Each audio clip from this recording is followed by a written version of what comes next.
My name is Abigail Godreau. I'm 13 years old. I was born missing my right hand. I am the only amputee in a community of 4,000.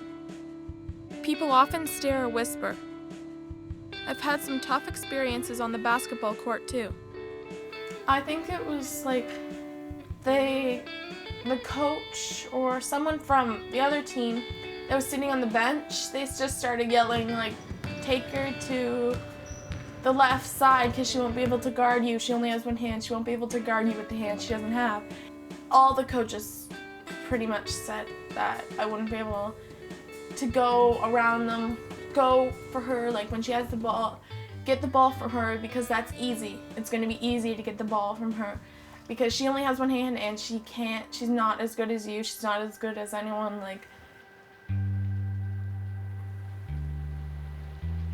I live just outside Hampton, New Brunswick. It's on a branch of the St. John River. In the days of the river boats, it was a busy industrial town. Now it's a quiet place that attracts nature lovers and artists. The most famous person from here is John Peters Humphrey. In front of the old courthouse, there is a wooden sculpture of him. People rush by it all the time. I only recently discovered he's a great role model. I've only heard his name, but I really do not know him at all. Excuse me, sir, have you heard of John Peters Humphrey? I have. That statue over there is of him. Those statues? He's kind of famous. Excuse me, sir, have you heard of John Peters Humphrey? No, but I've heard his name before. John Humphrey drafted the United Nations Charter of Human Rights, probably the most cited legal document ever written by a Canadian. It is kind of a moral code for humanity.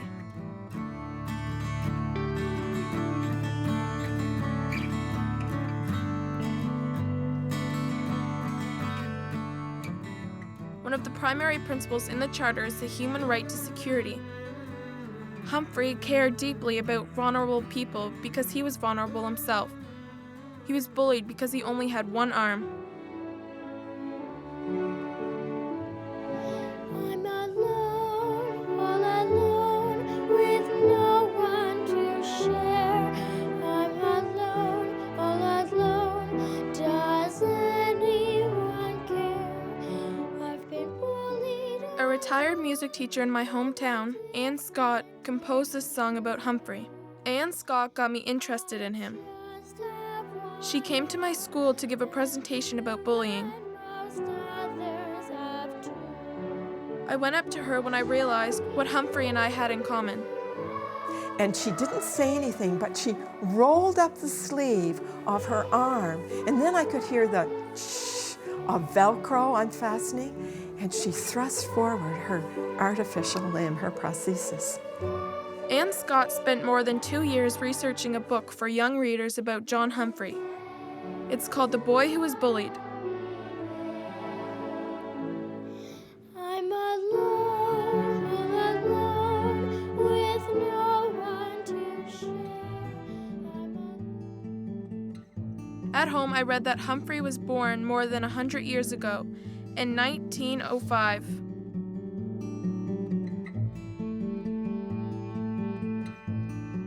He grew up in what was Hampton Station, a center for transportation and manufacturing. Humphrey had a brother, Doug, and a sister, Ruth. John was the adventurous baby of the family.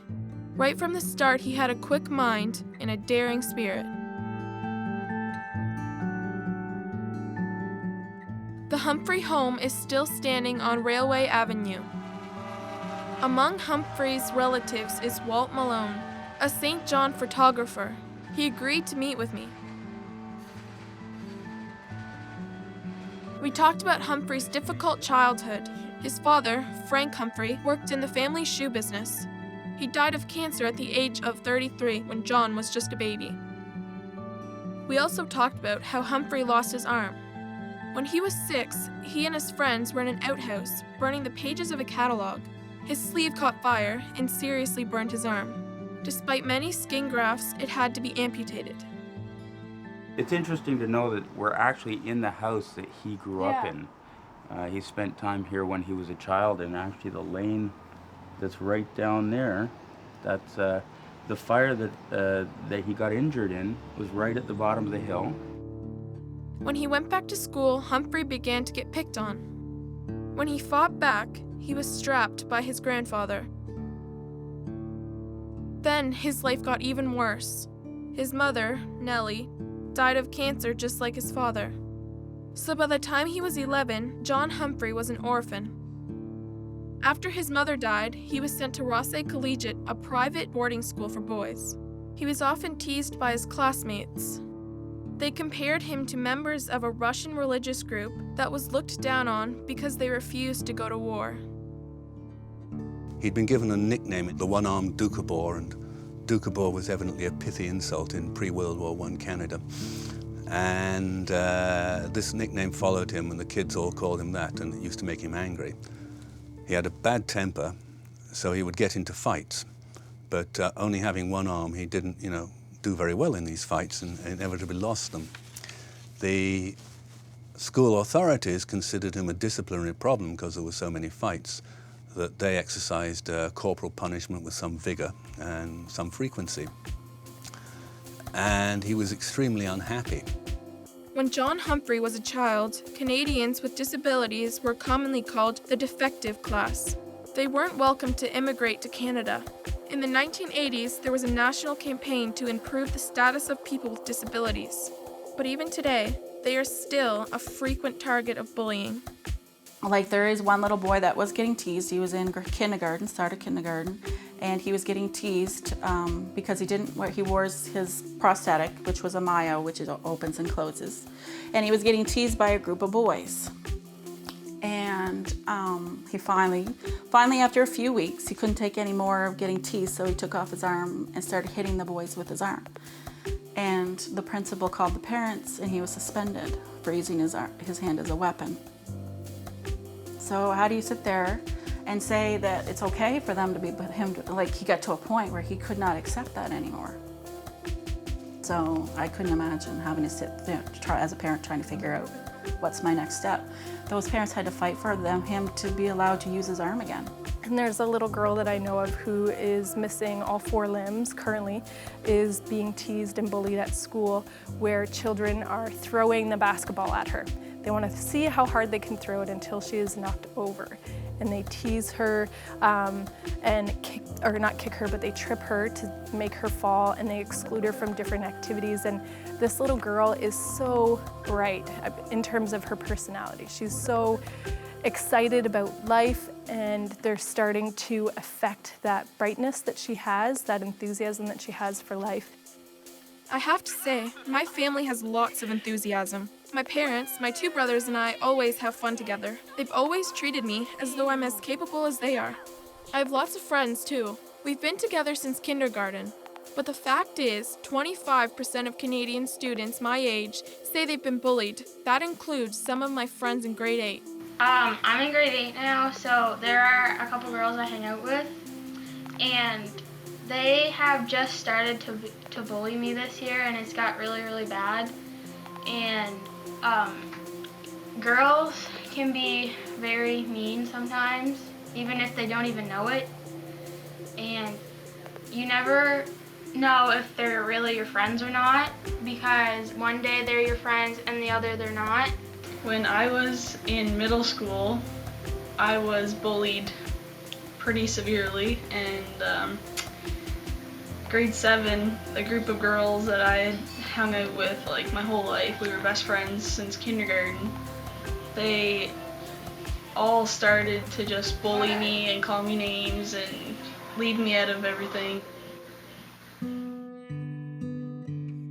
I'm graduating from Hampton Middle School this spring. This fall, I'm going to Hampton High. There will be more than twice the number of students, so a lot of people will be meeting me for the first time. I always worry more emotionally how she's going to adapt, because I know, when we go to the seminars with her, and you talk to the teenagers, and they're all going to go through issues. I'm always worried that someone's just going to hurt her feelings more so than things that she can't accomplish. That she will be teased, that, they'll try to break her spirit a little bit. Ann Scott knows how mean students can be. She was a teacher for more than 20 years. One of her own sons, Jamie, was bullied. She believes being bullied could have led John Humphrey down a bad road. I believe that John could have grown up to be the world's greatest adult bully.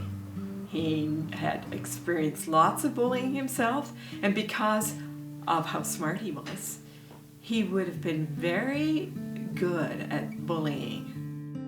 Many people now theorize that it was Humphrey's painful childhood that made him the determined and compassionate adult he became. John himself says that having been bullied as a child made him much more sensitive to the needs of people who have no voice of their own. And so he actually became an advocate for those who are being bullied by the leaders of their countries. He did have a fierce anger at injustice, but because of his temper, he realized that anger has to be controlled and focused into positive action, which it can be. He felt that individuals like himself had to be protected from society, which were his school fellows, and he felt that that those set the school authorities, the masters, those set in authority over us are not necessarily right by virtue of their position, and they can exercise a tyranny of their own which must be resisted. And he learnt from his numerous fights that fighting is not the way to resolve things, no matter how justified you are, and certainly it's no guarantee that the right side will win. So he had all these lessons with him many years later, 30 years later, when he drafted the Universal Declaration. John Humphrey was invited to work in New York City in 1946. The United Nations had been formed the year before. Humphrey was asked to draw up a list of rights to be voted on by the countries that were members of the UN. It was not legally binding, but it was to become the ultimate measure of how human beings are treated by their governments. Now, in the first instance, the Universal Declaration on Human Rights, which is the first draft, incidentally, of which I myself prepared, it was simply a resolution of the General Assembly. And the resolutions of the General Assembly, as you probably know, are not binding on member states in principle.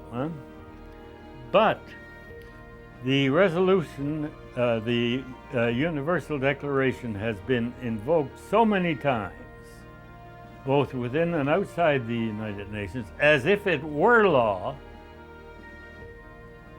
that it has become part of the customary law of nations.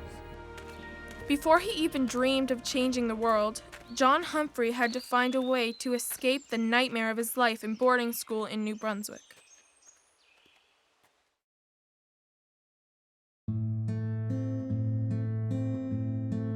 John Peters Humphrey was one of the most influential people ever born in New Brunswick.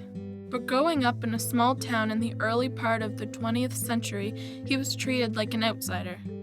I remember, it didn't bother me until about middle school when I realized people were staring more, because in elementary, I didn't think of it like it was no big deal. But then as I got to middle school, I wanted something to cover it, so I started wearing sweaters to kind of cover my hand. So then I got this silicone hand. Instead of people looking at my hand first, they would look at my face and they wouldn't stare as much. John Humphrey's disability would always be obvious, but he was determined to find a way to do everything with one arm.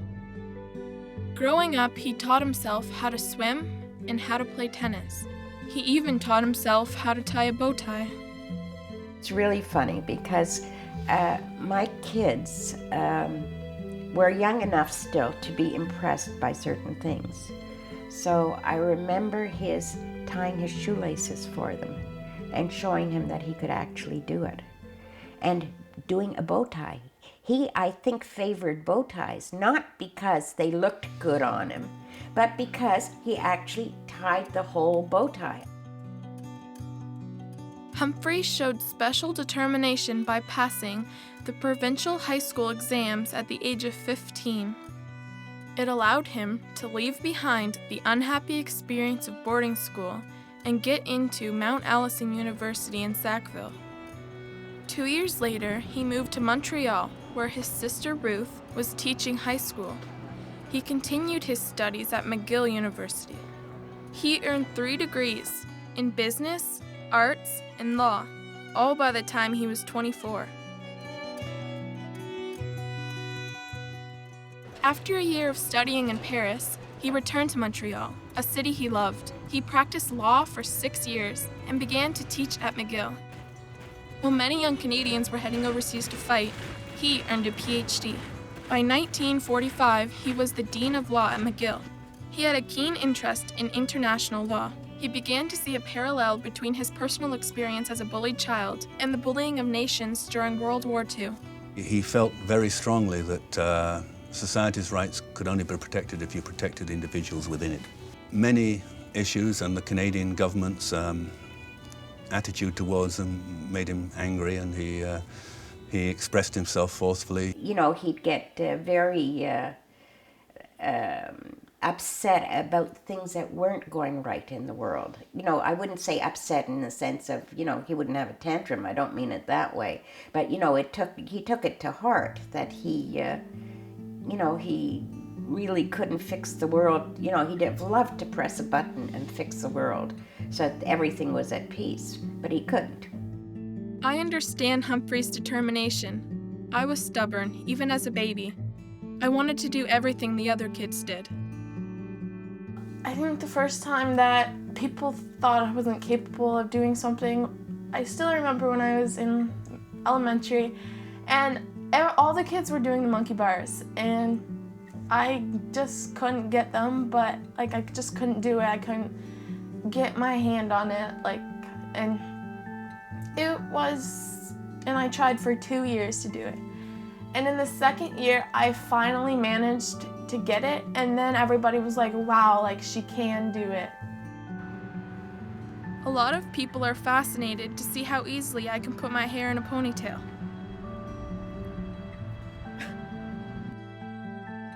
As a teenager, the activity I was most determined to do well was play basketball, just as my mother had. I was a little apprehensive because I didn't know how she was going to do it, how she was going to try. We tried in the yard, and it was hard for her to shoot with one hand and stuff, so I was a little apprehensive, and I kind of put her off a little bit, but she talked me into it. And I watched her first year, and I co-coached, and she did great. I play on 2 different teams at Hampton Middle School. I learned to be resilient partly thanks to war amps.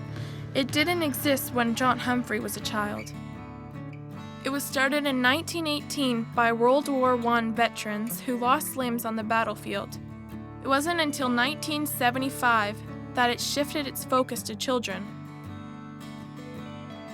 With the awareness that people have nowadays, there is a lot of acceptance, whereas when he was growing up, there wasn't an awareness, and he actually played a part in drafting the Human Rights Declaration.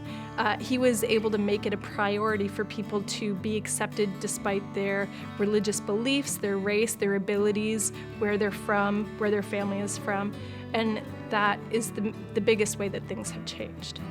And Anne brought that forward through her book, that although he was the boy who was bullied, he went on to participate in this amazing international change that helped shape the way that people ought to be treated.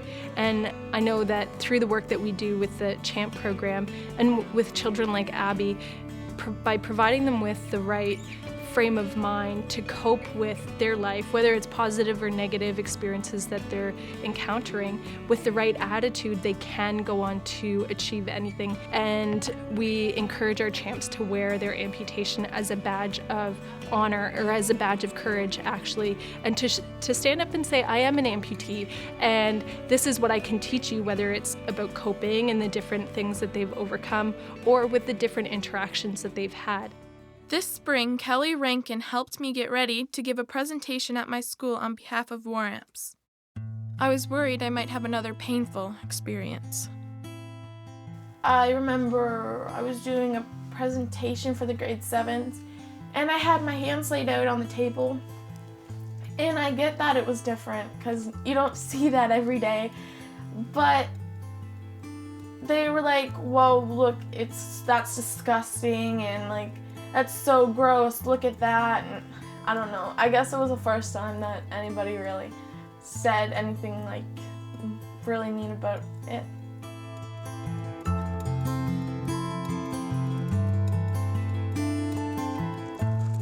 When I finish high school, I want to study to become a veterinarian. My family is very supportive, but sometimes, when you're up against bullies, even that's not enough.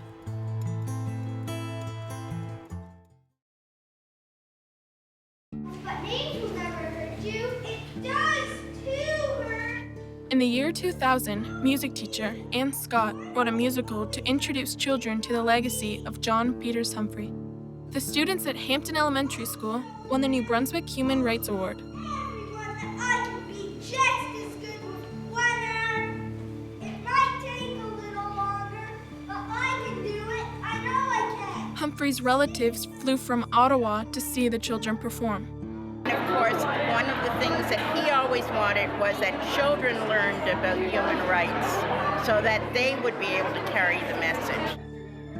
Humphrey's childhood was a sad reminder of the experiences of one of Scott's own children. Anne and her husband Neil, a school principal, had 2 daughters. They decided to adopt 2 sons when they became aware of how many orphans were in need of permanent homes. Jamie joined their family in 1985. He was 5 years old. Jamie's disability wasn't as obvious as John Humphreys. Rather than missing a limb, he was missing the love he needed as a baby. Today, it's often called an attachment disorder. We discovered that we were his 9th family and that he would probably have some emotional baggage with him because of that fact. Although I must say we were very naive. We really didn't realize the extent of the difficulties that we might have. We had many wonderful times with Jamie, but it was a little like walking on eggshells because we never knew when all that anxiety and anger that was inside Jamie might erupt.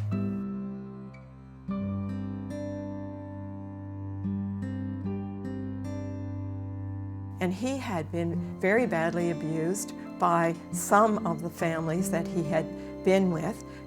He needed to let that emotion go. And he tried so desperately to make friends. He tried so hard to be liked that it turned out against him. And so he became a victim of bullying once more after he moved and lived with us. Jamie was sometimes bullied in middle school. In reaction, he began to bully too. The Scotts tutored him and provided counseling, but he continued to struggle even into high school. Many times he would come home after school and he would come in, and I could tell by the way he slammed the door that it had not been a good day. And he would yell, "I'm not going back there again," and go to his room. And of course, I easily identified this when I was working with the story of the boy who was bullied with John Humphrey. The baby's still 6'1" with size 15 sneakers. Believe it or not. If he keeps growing, he may reach the Guinness Book of Records. Good. The end was hard for everybody, I can tell you that. It was a night that we had gone out for a family get-together, and Jamie decided at the last minute he wasn't going to go. I toyed with the idea of going or staying, and we'd gone through that scenario a number of times where we stopped our plans and stayed where we were because we felt it was more important. This was one of those times that we decided he was 16, maybe he needed to stay home, and we went without him. We came home to find out that he had hung himself. So that was probably the most difficult moment in our lives.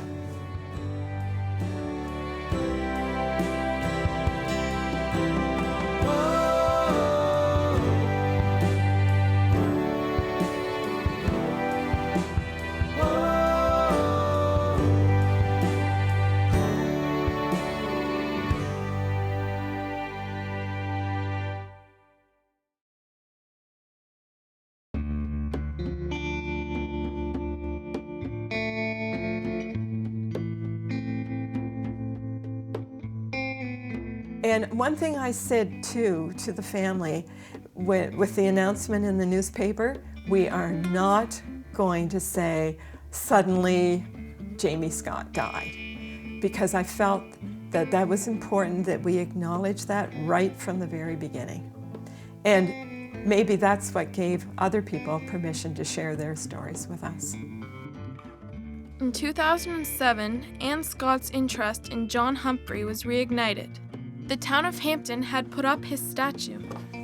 She realized there was a whole new generation of children who would benefit from knowing his story. For 2 years, she researched and wrote, often late at night.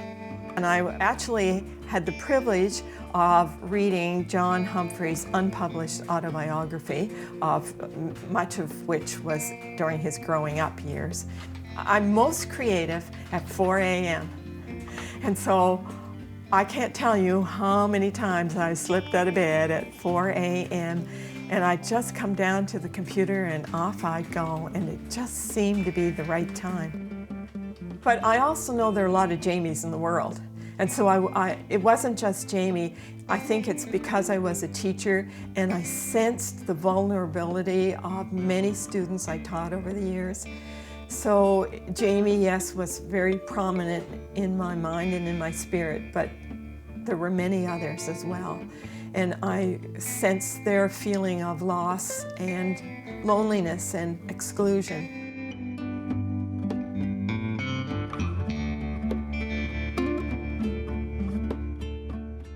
Scott finished her book, The Boy Who Was Bullied, in 2011. She began giving presentations at local schools. As she delved more into the issue of bullying, she became convinced that encouraging bystanders to take action should be part of her mission. A song began to take shape. It started with some words like, I'm alone, with no one to share. I'm alone, does anyone care? And I guess the point I wanted to get across was that whoever is the person being bullied, they feel very alone. I'm alone, all alone, with no one to share. I'm alone, all alone, does anyone care? And then the bystanders, the people who are standing by, often want to help, but are too scared to do so.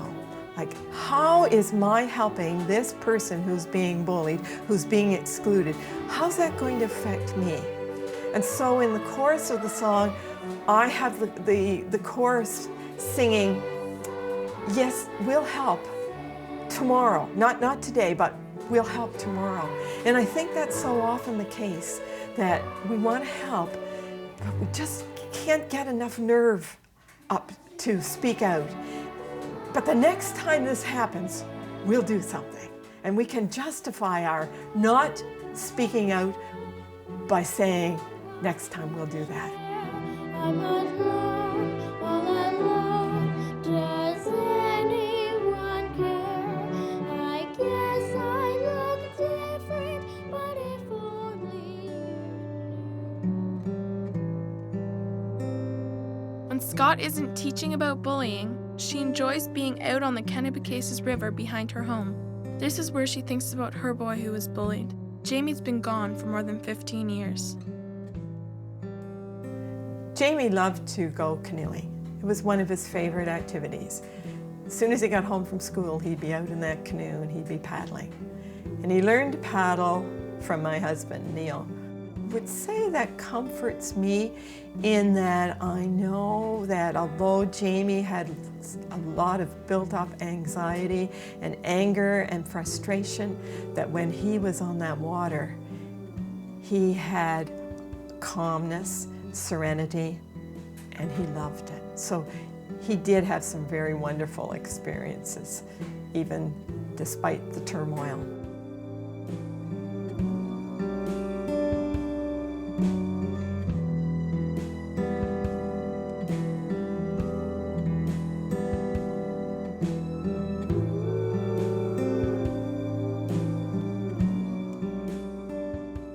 Scott released her book about John Humphrey internationally in 2012. The reaction was beyond her imagining. She would be invited to launch her book on the very spot in New York City where the man who had inspired it made history.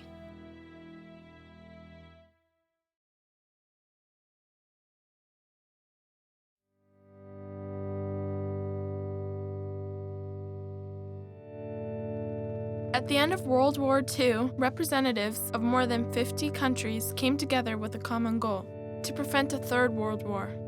They called themselves the United Nations. Their headquarters was in New York City. A few months later, New Brunswick's John Humphrey was appointed Dean of Law at McGill University in Montreal. He was getting ready to leave for his summer holidays in the Maritimes when he got a call that would change his destiny. And it was a call from Henri Logier at the United Nations asking him if he would please come to the United Nations and be the first human rights director. In his new role, Humphrey was invited to be part of a commission headed by former First Lady Eleanor Roosevelt. Over tea in her apartment, the group suggested Humphrey write the first ever universal Declaration of Human Rights. It was a groundbreaking list of principles that met with much resistance, even from Canada, but it was finally adopted in 1948. It would be decades before Humphrey would get credit. Instead, it went to the French member of the committee. They gave credit to René Cassin, the French delegate to the Human Rights Commission, for preparing the first draft. Humphrey, in his autobiography, claimed to have done so, but nobody really believed him. They thought he was exaggerating his role, and all the scholars said, Cassin was the man. It wasn't until 1988 that Humphrey's friend, John Hobbins, came across proof of who the true author was. It happened quite by accident. They said, well, we'd like to check some files which might have Humphrey's name on them. And they looked at them and said, well, no, this is no good. And I said, what is it? They said, oh, I think it's supposed to be drafts of the Universal Declaration of Human Rights. So I thought, that's interesting, and I might write an article. In my arrogance, I knew nothing about it, but I thought I can look at these drafts and see how it changed to the final iterations. I wrote the article. It was quite controversial, quite a lot of angry phone calls as well from people who didn't believe me, but it took a number of years, but I think it's generally accepted in the scholar community everywhere but France that John had written the first draft. Hobbins traveled to Humphrey's cottage on Prince Edward Island to show him the article that would set the record straight. Hobbins didn't get the response he hoped for. I read the article and he was he read the first sentence and said, if you'd been my student, I'd give you a C for this, because I'd mentioned on December 10th, 1948, the General Assembly passed the Universal Declaration of Human Rights. He said, it wasn't passed, it wasn't a law. Say it was proclaimed, say it was adopted, but it wasn't passed. But after that, he got much more enthusiastic about the article. The charter that Humphrey was instrumental in drawing up paved the way for the advancement of human rights around the world. In Canada, Humphrey would live to see laws improve the standing of Japanese Canadians.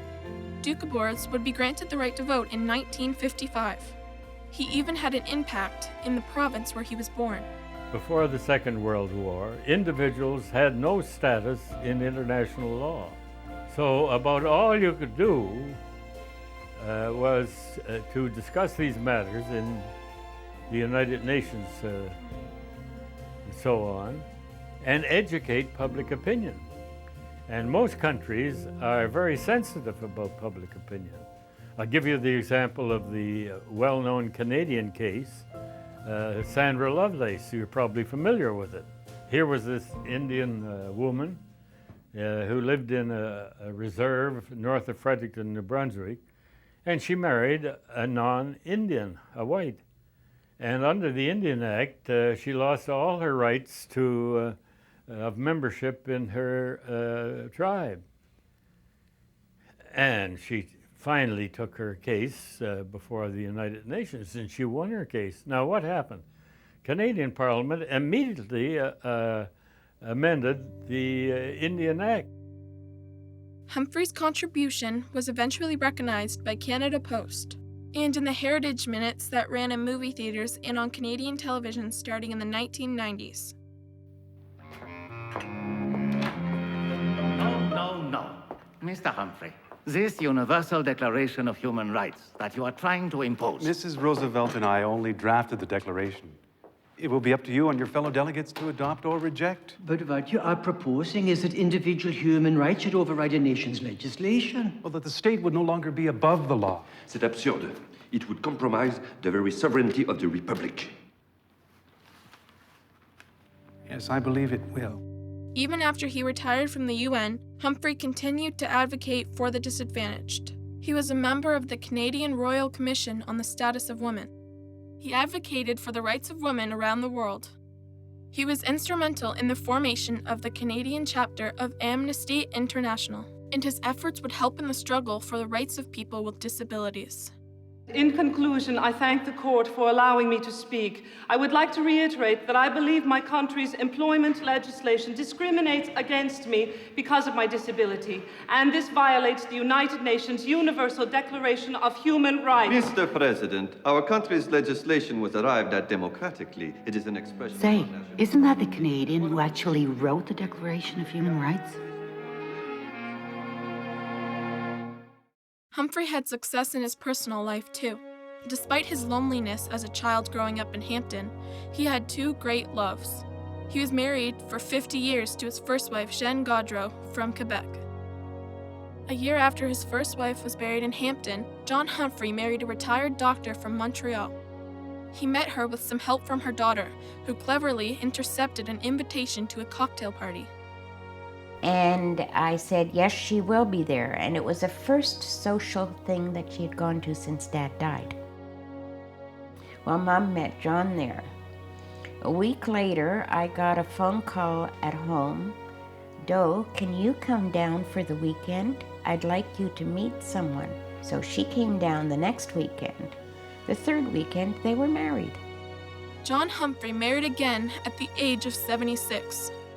He was with Dr. Margaret Kunstler for 14 years. He died in 1995 at the age of 89. His remains lie in a simple grave in Hampton, but his legacy would be revived by another Hampton native in 2012. Anne Scott's book would be launched internationally in New York City. Today is December the 10th, and I need to tell you it's quite a thrill for me to be here, because today is International Human Rights Day. So I am but here a humble introducer of the scribe who put together this book and who has offered to Canadians, and now we're going international. I am truly honored to be here this evening. Never in my wildest dreams, and I do have rather fantastic dreams, did I think I would be gifted with an international book launch at the United Nations.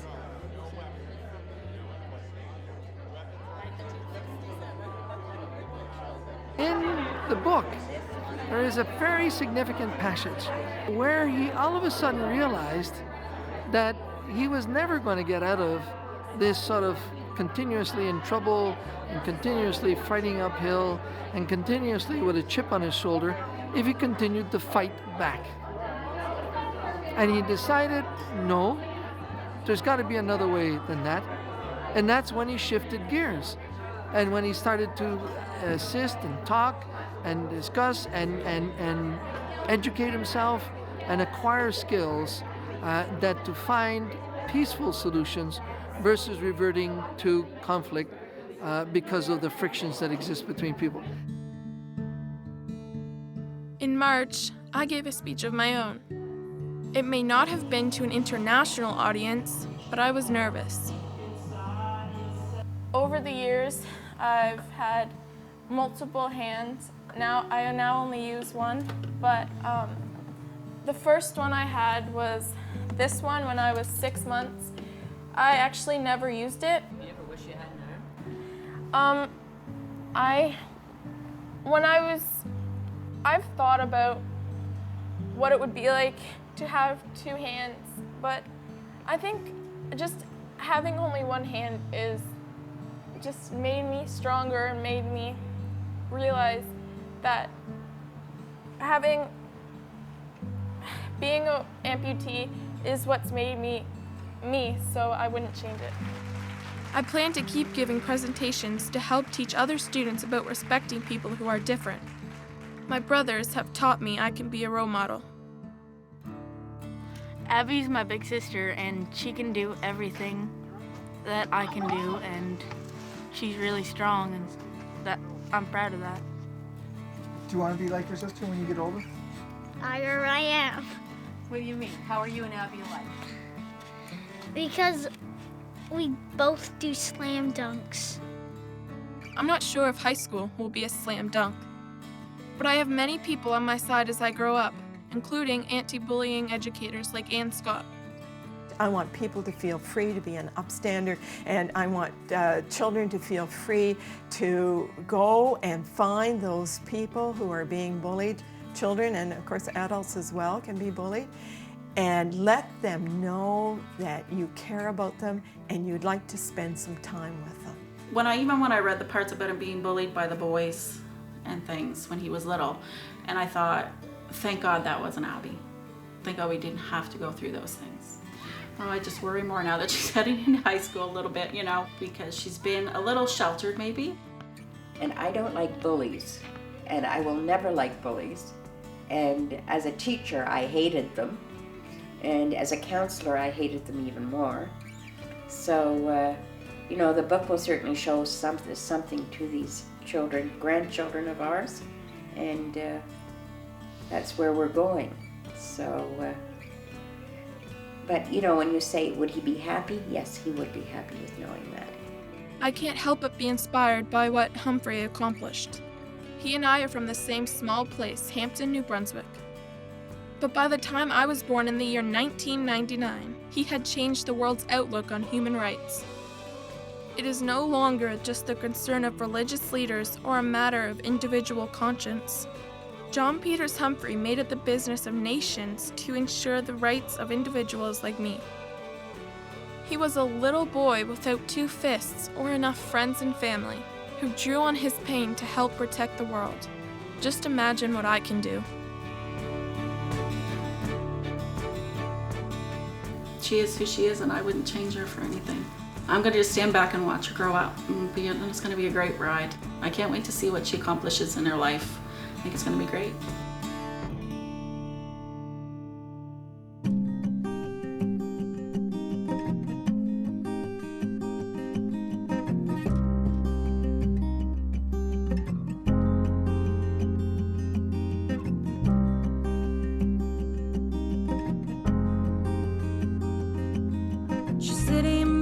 Statue, a girl of 17.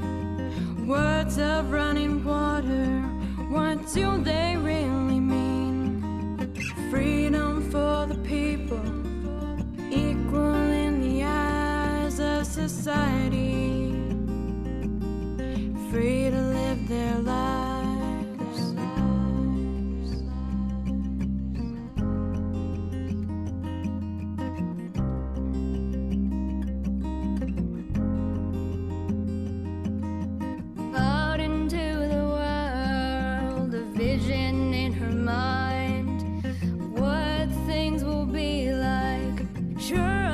She'll find the wind and rain can wash away rights and dignity in unfamiliar places. There are no guarantees.